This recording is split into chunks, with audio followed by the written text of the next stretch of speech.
Have you ever found yourself consumed by someone who barely exists in your life?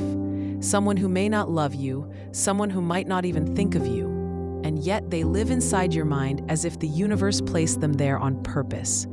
It feels cosmic, inevitable, fated, as if life itself is trying to pull two souls together through invisible threads. And still, it hurts. You cannot sleep.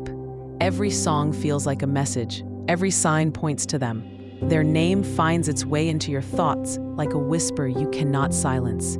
You tell yourself this must be destiny. What else could explain such intensity? But stop, take a breath, because what you are about to hear may shatter the story you are clinging to, or it may confirm that this connection holds something real beneath the ache. Welcome to Inner Wise Woman. Before we go any further, take a small but powerful action. Subscribe now, because this space is where illusions dissolve, where self-knowledge replaces fantasy, and where women awaken the part of themselves that refuses to live in unconscious longing. If you feel called here, it is not by accident. Something inside you is ready to know the truth. Now we begin. Carl Jung spent his life dissecting the hidden world beneath human desire, and he discovered something almost no one wants to hear. Most intense, obsessive connections are not destiny. They are not sacred signs from the universe. They are the echo of unfinished wounds, disguised as love. That idea is painful because we want to believe that the universe is speaking to us. We want to believe this ache is special, that this longing means something enormous. But Jung invites us to consider a different possibility. You are not in love with a person. You are in love with a part of your own psyche reflected through them. You are pursuing a version of yourself you have not yet integrated. The person you cannot stop thinking about becomes a mirror, not a soulmate. You are not seeing who they are.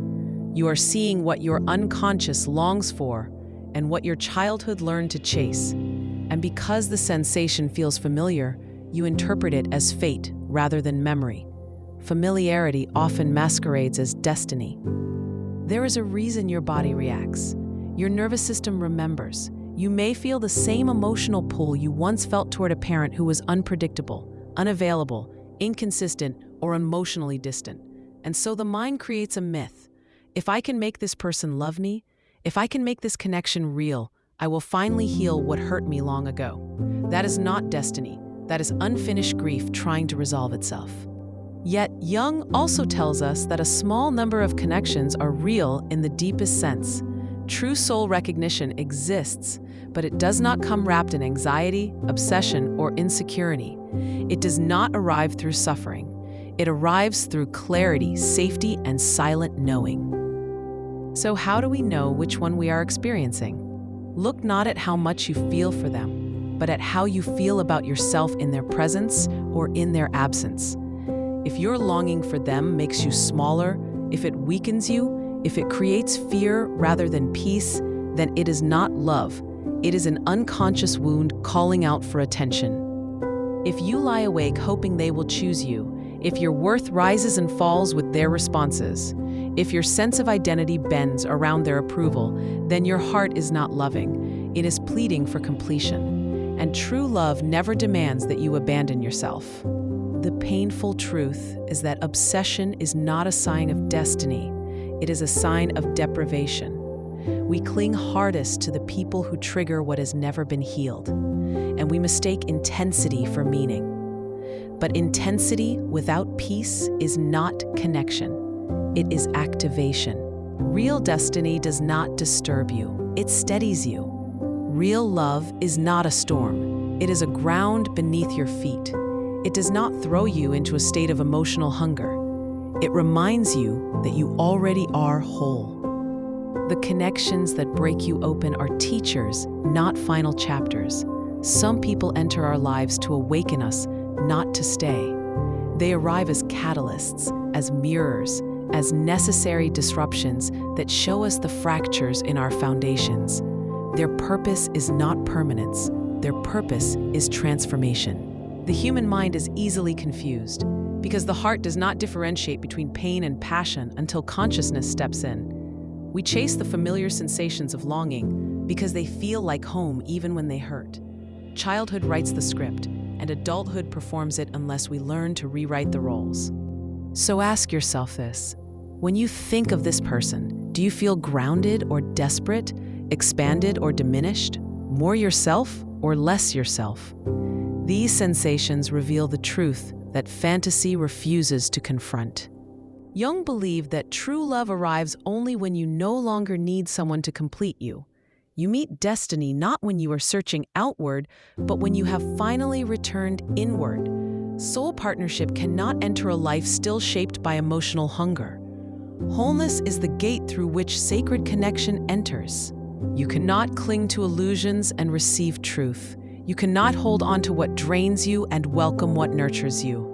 Jung often said that we do not solve our problems, we outgrow them. And sometimes the person you ache for exists not to join your life, but to push you toward your own becoming. Letting go is an initiation. When you stop grasping at someone who cannot meet you, you do not lose love. You create space for it. You do not walk away from destiny. You walk toward it. And here lies the hardest truth. The love you are capable of receiving will never rise above the love you are willing to give yourself. Partners do not complete us. They accompany us. They do not heal us. They reflect our healing. They do not anchor us. We must anchor ourselves first. There is nothing weak in longing. There is nothing foolish in desire. But desire becomes sacred only when it does not cost you your dignity, your inner peace, or your sense of self. Healing does not require you to stop loving someone. It requires you to stop abandoning yourself for them. Some loves are meant to change you. Some are meant to free you. And some are meant only to wake you. You are not losing destiny by letting go of what hurts. You are clearing the doorway to meet it. Now inhale, exhale. Something in you understands these words. That is your inner wise woman rising, calling you home, reminding you who you are without the ache. If you are ready to break romantic illusions and step into the feminine who chooses love without losing herself, subscribe now to Inner Wise Woman. Here, you are not taught to chase. You are guided to remember that you are the one who chooses. You are the one who attracts by being whole. You are the one who does not settle for emotional scraps when your soul was designed for intimacy with truth. The universe does not withhold what is meant for you.